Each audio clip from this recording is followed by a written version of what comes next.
When Peggy opened the door, all she saw was her kids still in bed, but they were still awake and they were terrified. They were looking at Peggy, Peggy was looking at her kids, and they were all in this sort of state of mind of what are we seeing before our very eyes, because across the kids' bedroom was a heavy dresser. We're talking 20, 30, 40 pounds of a dresser, but it was moving by itself.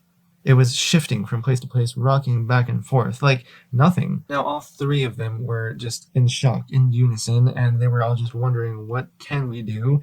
But there was not really much they could do. An inanimate object was moving by itself. So Peggy, with all the strength that she could muster late at night and alone, just grabbed onto the dresser and tried with all her strength just to shift it, little by little, back to the place that it was.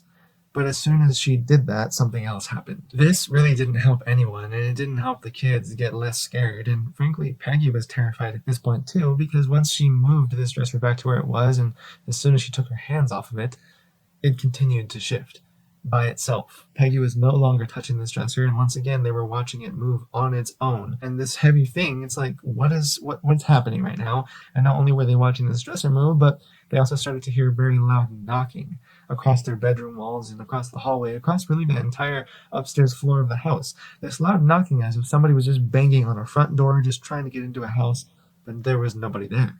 It was in the middle of the night and they were all by themselves. At this point, Peggy, as a single mother trying to take care of her family at night, didn't have any idea what was going on, and so she was just terrified. She didn't know, is just a weird, strong draft in the house? Is there some kind of bizarre phenomenon going on where the house is old and it's creaking and there's just no way to physically explain what's happening right now? And maybe there was something else going on.